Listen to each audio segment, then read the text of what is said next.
Good morning. Today we start the second unit, heat conduction with internal heat generation and transient heat conduction. Till now we have dealt with the cases in which heat flow is considered under steady state in one direction without heat generation in the body. The application of Fourier's law of heat conduction help us to determine the temperature distribution within the region and the temperature at the critical interfaces. So many cases are encountered in practice in which heat is uniformly generated within the body. The examples are heat generated by nuclear fuel element in a reactor, heat released in a combustion and chemical process, heat generated by current carrying conductor, and heat generated by the electronic components in the computer. These are the examples of the heat generated within the body. Second is the transient heat conduction. So steady state heat conduction means temperature is constant with time and location, and transient heat conduction means unsteady state heat conduction means temperature varies with time and location. So far we discussed with the cases of the heat conduction under steady state in which temperature of the body does not vary with the time. However, there are many engineering problems in which temperature may also vary with time. In such cases, the temperature in or three-dimensional problem is complicated. So we shall consider those cases only the temperature variation is a function of its position and time. So T is equal to F X Y Z and T. So this is three-dimensional X Y Z and with time T. So the solution of two or three dimensional problem is very complicated. So we shall consider those cases only where temperature is a function of its position and time. Its temperature is the function of position and time. It is a one-dimensional and time. So when the heat is transferred from the body to its surrounding, there will be a variation of temperature of body with time until the body attains the equilibrium temperature or steady state. The period during which the body temperature varies, the time is said to be under unsteady state or transient state. The conduction of heat in unsteady state or transient the conduction of heat is unsteady state is also called as the transient heat conduction. There are large number of practical applications of transient heat conduction which are great interest to us. Some of the examples are: first is the annealing of the steel billets, baking of chicken in oven, cooling of automobile engines, cooling of brake drum of an automobile, cooling and freezing of food, heat treatment of metals by quenching, response type of thermocouple, heating or cooling of water in a solar water heater. These are the example of the transient or unsteady state heat conduction, means temperature varies with time and location. So in all these above cases, when the heat transfer flows in or flows out of the body, its internal energy either increases or decreases, which is indicated by the respective increase or fall in temperature of the body. Since the rate of heat transfer depends on the temperature gradient dt by dx and the temperature change with time, therefore the heat flow rate will also change continuously with the time.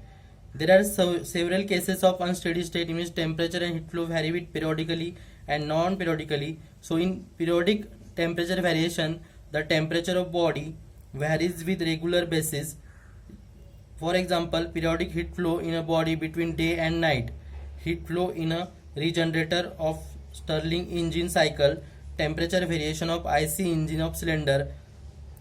In non-periodic temperature variation cases, the temperature at any point in the body varies non-linearly with time. For example, annealing of steel billet, heating of ingot in a furnace. Next, let us see one derivation on the heat generated within the system. So unidirectional steady state heat conduction with internal heat generation in a plane wall. Poisson's equation. We are using here Poisson's equation. Unidirectional means heat transfer in other direction is negligible, means heat transfer is in only one direction. So it is the three-dimensional heat conduction equation in Cartesian coordinate for the unsteady state system. Means dt by ds means it is a transient in this system, but here we consider the steady state system. So here this term is 0, and we consider the unidirectional steady state, means heat direction is only in one direction. So we consider only the d square by t by dx square, means heat transfer only in x direction. So this equation reduced to the del square t by del x square plus g by k is equal to 0. This equation is called as the Poisson's equation.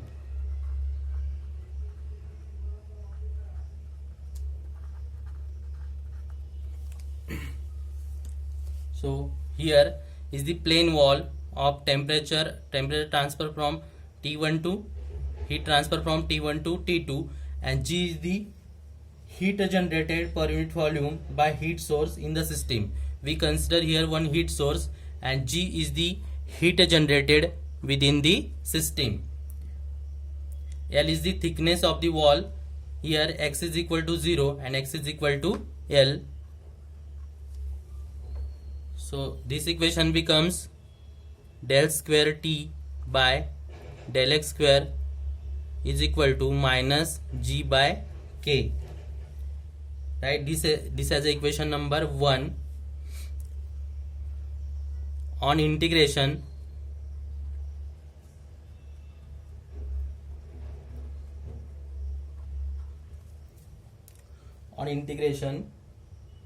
this equation becomes integration of del square t by del x square is the dt by dx. dt by dx is equal to minus g by k into x plus c1. Equation number 2.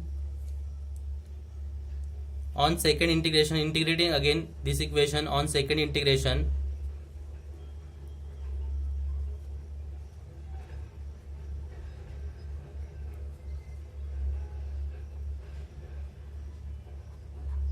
so again on second integration, equation is dt integration of dt by dx is the t is equal to integration of x is the x square by t minus g by k x square by 2 plus c1 into x plus c2.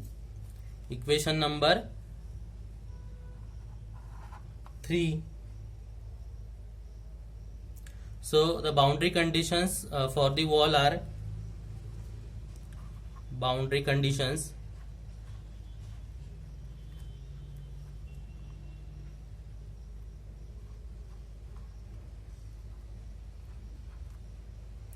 We consider the conduction boundary condition. So when thickness x is equal to 0, temperature T is equal to T1. So first boundary condition, when thickness x is equal to 0, temperature T is equal to T1, and when thickness x is equal to L, temperature T is equal to T2. Second boundary condition, when x is equal to L, temperature T is equal to T2. On substituting the above boundary conditions, first boundary condition at x is equal to 0 and t is equal to T1 in equation 3. So equation 3 becomes, put x is equal to 0, this term is 0, and put temperature T is equal to T1. So T1 is equal to C2. On substituting the boundary condition at x is equal to 0, t is equal to T1 to equation number 3. So we have equation number 3 is the t is equal to minus g by k into x square by 2 plus c1x plus c2. This is equation number 3. So apply this boundary condition, x is equal to 0 and t is equal to t1 to equation number 3. So put t is equal to t1,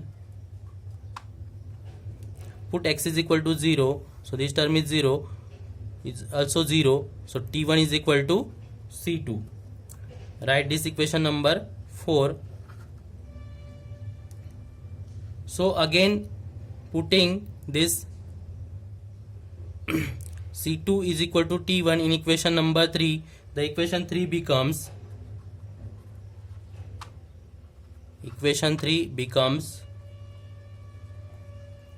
put this t1 c2 is equal to t1 in equation number 3.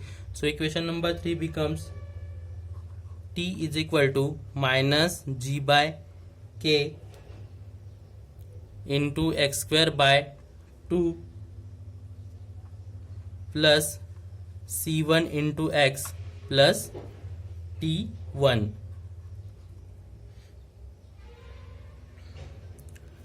Then again apply the second boundary condition at x is equal to L, temperature T is equal to T2. So apply this boundary condition, put x is equal to L and T is equal to T2. So this equation becomes T2 is equal to minus g by k into put x is equal to L, so here L square by 2 plus C1 into L plus T1.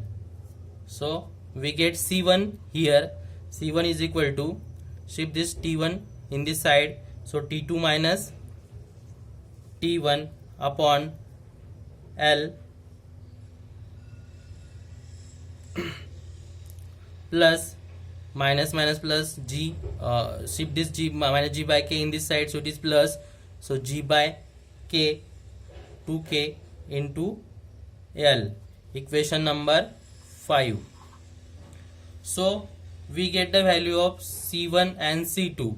C1 is equal to T2 minus T1 upon L plus g by 2k into L, and C2 is equal to T1. So put this both the value of C1 and C2 in equation number 3 again. So here our equation number 3 is the T is equal to minus g by k x square by 2 plus C1 upon x plus C1 into x plus C2. So put here C1 and C2. So C1 is the, so this equation number 3 becomes, on substituting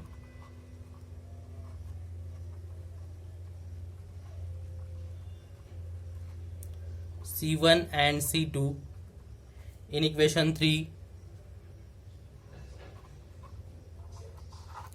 again. So equation number 3 becomes T is equal to minus g by k into x square by 2 plus, put here C1, C1 is the T2 minus T1 upon L plus g by 2k into L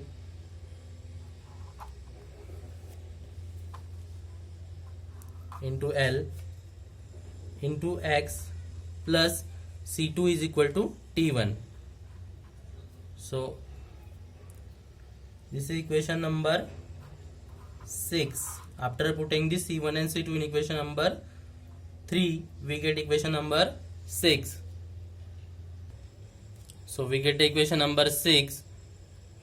Since this temperature T is the function of the x square and temperature distribution is not linear, as in case of the plane wall without heat generation.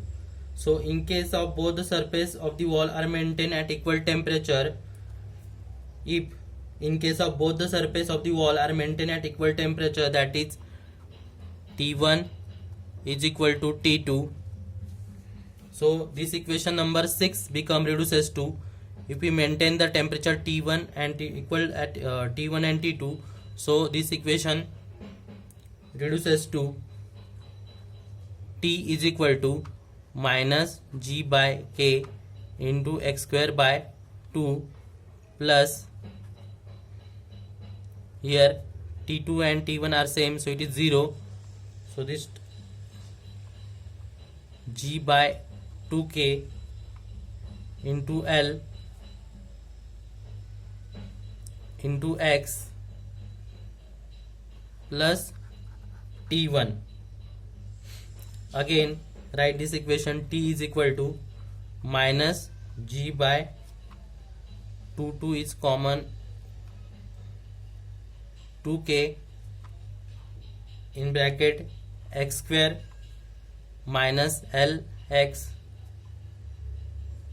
plus t1. So we take 2 common here, and this equation becomes minus g by 2k x square minus lx plus t1. So we adjust here, we adjust this equation by dividing L square, and so this equation becomes 2 is equal to minus g by 2k multiplying and dividing by L square. So multiply here by L square to this bracket term, so x square minus dividing by L square upon x by L plus t1. So here L square get cancel, and we multiply here L square, so we get Lx again. So we have adjusted this equation in case of the L square. So write this as a equation number 7. So thus the temperature variation is parabolic. Here temperature variation is parabolic, and maximum temperature occurs at the center of the slab. Maximum temperature occurs at the center of the slab. On substituting the value of C1 in equation number 2, on substituting the value of C1 in equation 2, when temperature at the both the surface is constant, so T2 is equal to T1. So we know the equation number 2 is the dt by dx is equal to minus g by k into x plus C1. So put the value of C1 in equation number 2 and T2 is equal to T1. So the equation number 2 becomes dt by dx is equal to minus g by k into x. Put C1 is equal to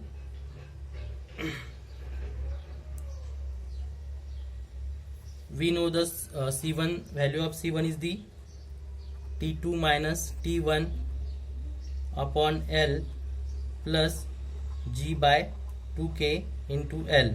This is the value of C1, but we put here T2 is equal to T1, so this term is the 0. So this equation becomes dt by dx is equal to minus g by k into x plus T2 minus T1 0, because temperature T2 is equal to T1 is constant. So g upon 2k into L.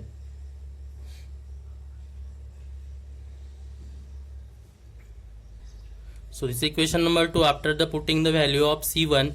So again this equation becomes dt by dx is equal to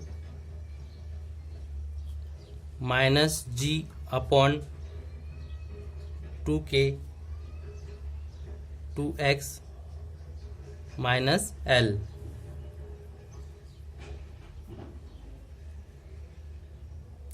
At the point of the maximum temperature, slope dt by dx is equal to 0. At the point of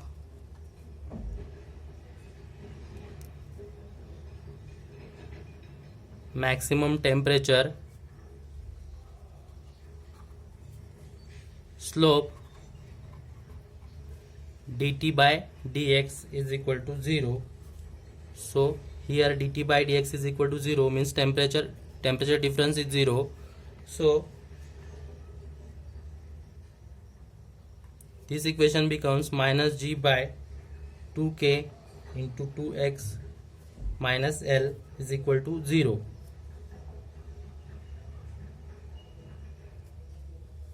That is x is equal to L by 2. So it shows that maximum temperature, it shows that maximum temperature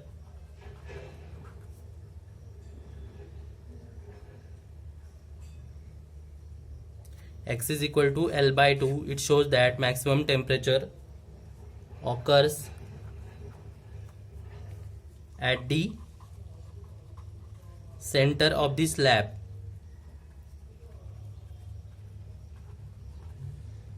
That is in case T1 is equal to T2. So here is the slab.